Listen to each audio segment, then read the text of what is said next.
Hello class, Assalamu alaikum. This is Muzaffar Kolachi and you are getting this tutorial through Muzaffar's online academy. अच्छा class, आज हम पढ़ रहे हैं error detection. इससे पहले आपको पार्ट्स ऑफ स्पीच, टेंसेस और ये सारी चीज़ें आप कवर कर लें, ठीक है। जिन्होंने कर ली हैं तो बेहतर है, जिन्होंने नहीं की तो पहले वो कर लें और फिर ये चीज़ें आपको ज़्यादा बेहतर तरह से समझ आ सकती हैं। समझ तो वैसे भी आ जाएंगी मगर ज़्यादा बेहतर तरह से तब समझ में आती हैं जब बैकग्राउंड चीज़ों का क्लियर हो। एरर डिटेक्शन का मतलब होता क्या है? मतलब एरर मीन्स गलती, डिटेक्शन मीन्स पता लगाना। आपने गलती का पता लगाना होता है और आपने ठीक करना होता है। पेपर में वो आपको इस तरह देते हैं, वो आपको एक जुमला देंगे। मिसाल के तौर पर ये जुमला आपको दे दिया, प्लीज़ सी माई सर्टिफिकेट्स, ठीक है। अब ये जुमला दे दिया तो नीचे आपको 4 ऑप्शन दे देंगे, तो आपने यहाँ से गलती ढूंढनी है और जो सही आंसर होगा वो आपने वहाँ पे ऑप्शन में टिक करना है। मिसाल के तौर पर इस जुमले को हम देख लेते हैं, प्लीज़ सी माई सर्टिफिकेट्स। इसमें क्या गलती है? इसमें सी है, गलती है। उसकी वजह यह है कि यहाँ पे सी नहीं आएगा, यहाँ पे आएगा लुक एट। फ़र्क क्या है दोनों में? फ़र्क ये है कि सी आप करते हैं सरसरी निगाह घुमाना या जस्ट नज़र का इस्तेमाल करना, to use the sense of sight. सिर्फ आप नज़र का इस्तेमाल करते हैं, उसमें आप केयरफुली कोई चीज़ नहीं देखते। जब भी आपको केयरफुली कोई चीज़ देखनी होती है, अटेंटिवली कोई चीज़ देखनी होती है, वहाँ पे लुक एट लगता है। जैसे हम बोलते हैं बच्चों को, बेटा ये वर्ड डिक्शनरी में ढूंढ लो, तो हम बोलते हैं look up this word in this dictionary, वहाँ पे हम लुक अप लगाते हैं। तो यहाँ पे भी हम सी नहीं लगाते। तो इस सेंस में जहाँ पे हम बोलते हैं मेरे डॉक्यूमेंट्स देख लें, तो हम बोलेंगे please look at my certificates, ठीक है। तो लुक वहाँ पे होता है जहाँ पे आप ध्यान से कोई चीज़ देखते हैं, और सी वहाँ पे होता है जहाँ पे सिर्फ आप नज़र का इस्तेमाल करते हैं। जैसे आप जा रहे होते हैं, आप ऐसे कोई चीज़ देख रहे हैं तो वो सी है, वो लुकिंग नहीं है, you are not looking at something, ठीक है। अच्छा, उसके बाद आप आ जाएं, he spoke so rudely that I would not hear him. अब इसमें भी आप अगर गलती ढूंढें तो आपको ये गलती मिल जाएगी, हियर और सी, इनकी बात एक ही है। हियरिंग भी क्या होता है? आप बेध्यानी से कोई चीज़ सुनते हैं। मिसाल के तौर पर मैं यहाँ कमरे में लेक्चर रिकॉर्ड कर रहा हूँ, बाहर से गाड़ी जा रही है, तो ये हियरिंग है, ठीक है, ये लिसनिंग नहीं है। जब मैं लिसनिंग करूँगा तो मैं अटेंटिवली करूँगा, ध्यान से करूँगा, गौर से करूँगा। इसलिए हम लेक्चर जब देते हैं बच्चों को, हम बोलते हैं listen to me attentively, listen to me इसलिए बोलते हैं ताकि वो चीज़ वो ध्यान से करे। तो यहाँ पे हियर हटा के हम लोग क्या करेंगे? लिसन टू, ठीक है। He spoke so rudely that I would not listen to him, ठीक है। लिसन टू ध्यान से, हियरिंग बेध्यानी से सुनना। ही सेज मी अ फूल, इसमें क्या गलती है? इसमें सेज की गलती है। क्यों? यहाँ पे क्या आएगा? कॉल्स आएगा, यहाँ पे आएगा कॉल्स। क्यों? बताने में और कहने में फ़र्क होता है। से मीन्स जस्ट बताना, कॉल मीन्स बुलाना या कहना। तो वो आपको बताता नहीं है कि आप बेवकूफ़ हैं, वो कहता है या बुलाता है आपको। तो यहाँ पे ही सेज मी अ फूल नहीं होगा, यहाँ पे क्या होगा? He calls me a fool. Please grant me leave as I intend to go home, इसमें क्या गलती है? इसमें आपकी गलती हो जाएगी इंटेंड। इंटेंड वो चीज़ होती है जो आप आपका इरादा होता है मगर आप ज़रूर करते हैं, ठीक है। मतलब आप उसमें चॉइस नहीं रखते कि हाँ मैं करूँ या ना करूँ, या उसमें आप परमिशन नहीं मांगते। इसमें कहता है प्लीज़ ग्रांट मी लीव, मेरी छुट्टी मंजूर कर दें, as I intend to go home. यहाँ पे इंटेंड बिल्कुल गलत है। वैसे जो इंटेंड का लफ्ज़ी मतलब है वो है इरादा, सही है, पर इरादा वो वाला जो आप ज़रूर करेंगे। परमिशन जब आप लीव देते हैं तो उसमें तो मर्ज़ी होती है ना कि बॉस आपका ओके करता है, तो फिर आप जाते हैं। तो फिर आप यहाँ पे क्या लगा देंगे? यहाँ पे आप लगा देंगे I wish to go home. अच्छा, ये जो नॉन इंग्लिश वाले उनको लगता है ये छोटी छोटी मिस्टेक्स हैं, मगर इंग्लिश में आप ये समझें कि इस तरह की ही मिस्टेक्स आती हैं। अब उससे आपको वो कोई बड़ा टॉपिक थोड़ी देते हैं, ये पॉइंट्स होती हैं जो आपने समझनी होती हैं और आपने वहाँ से गलतियाँ ढूंढनी होती हैं। तो इंटेंट जहाँ पे आएगा वहाँ पे वो इरादा जो पूरा करना हो अपने, वहाँ पे लगा सकते हैं। लीव में कहीं पे भी इंटेंट आ जाएगा तो वो गलत है। आप भी कहीं अपने बॉस को लीव लिखते हैं तो वहाँ पे इंटेंट ना लिखा करें, बल्कि आप क्या लिखेंगे? I wish to avail this leave, या I request your kind honour to please grant my leave. इस तरह करते हैं, इंटेंट वर्ड नहीं लिखते। अगर आप इंटेंट वर्ड लिखते हैं और आपका प्रिंसिपल या हेड या ब्रिगेडियर साहब कोई भी है जो हेड है आपका, तो अगर उसको इंग्लिश आती है तो वो उसको माइंड कर जाता है।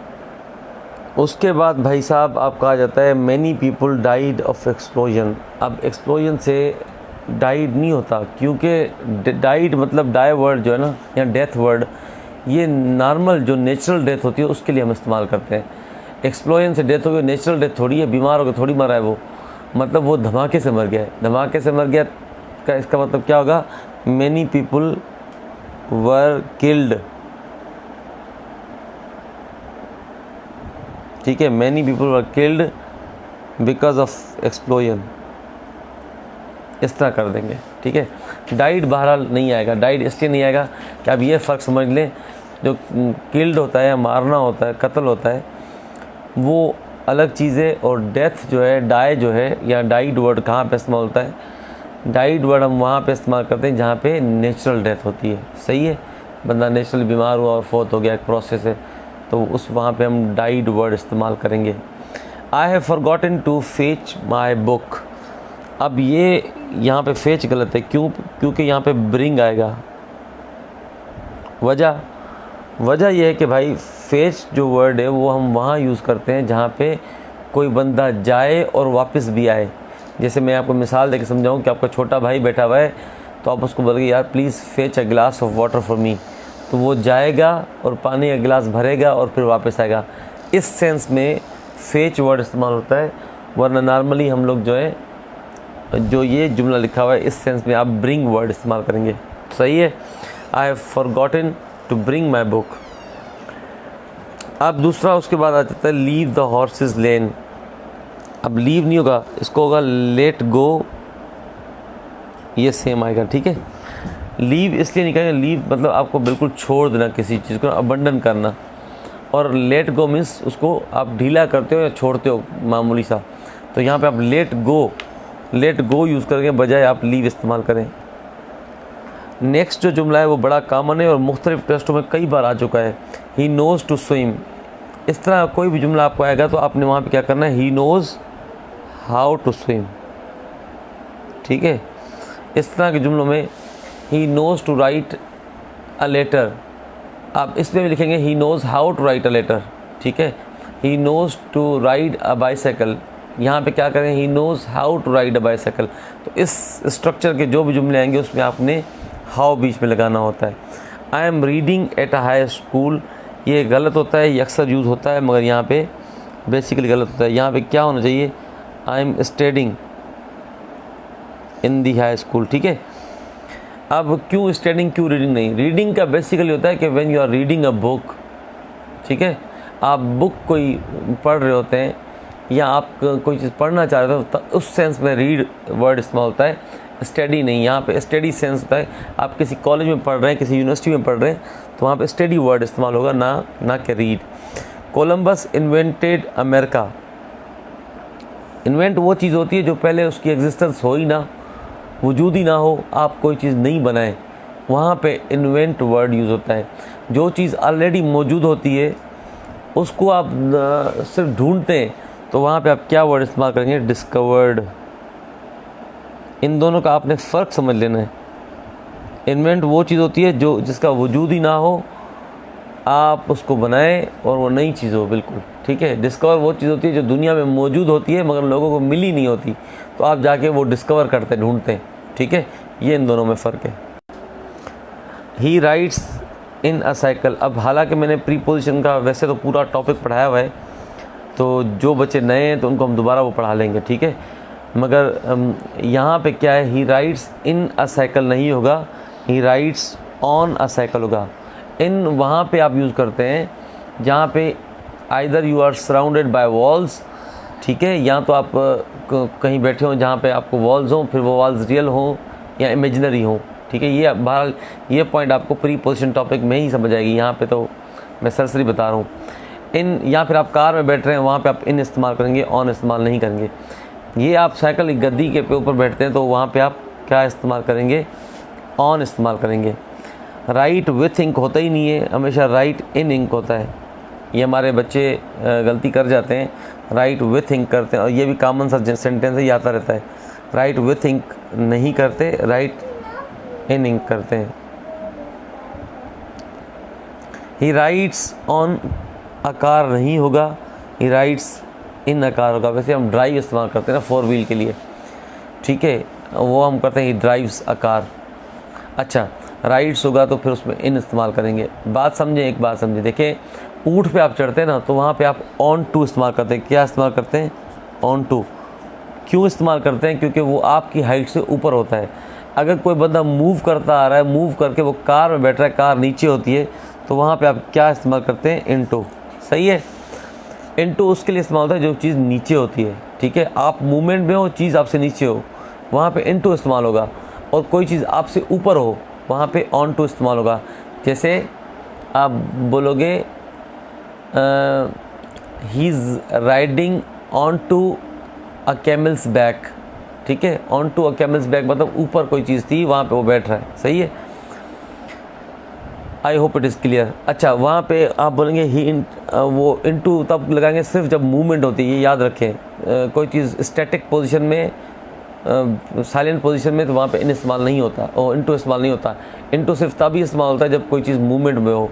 जैसे हम बोलते हैं कि the teacher is coming into the class. Into the class क्यों? क्योंकि वो स्टाफ रूम से क्लास की तरफ आया, तो इसलिए हम इनटू इस्तेमाल करेंगे क्योंकि वो मूवमेंट में था।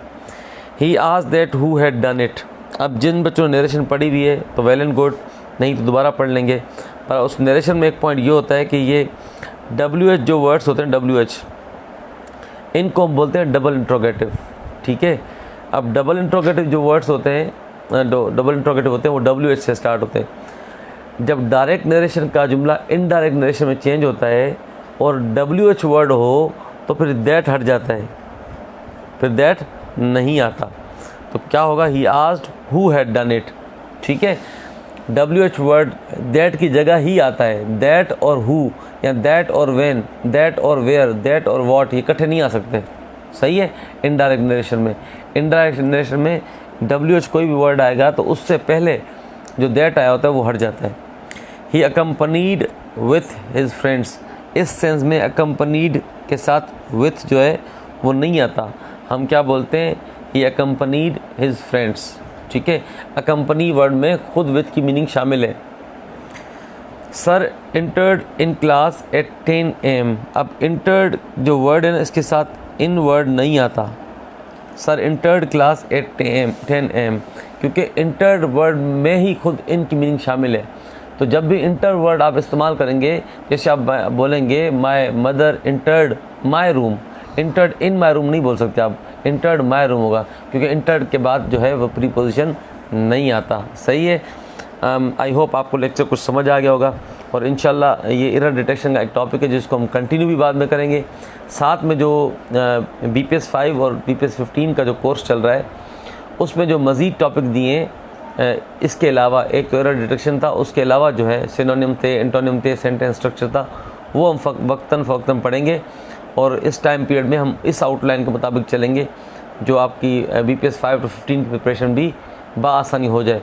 और जो प्रीवियसली टॉपिक्स रहते हैं आपके, वो भी हम आपको भेजते रहेंगे, ताकि जिनकी नरेशन, एक्टिवाइज, पैसिवाइज और बाकी चीज़ें कवर नहीं हैं तो बाकी चीज़ें कवर कर लें। ठीक है। आप सबका बहुत शुक्रिया।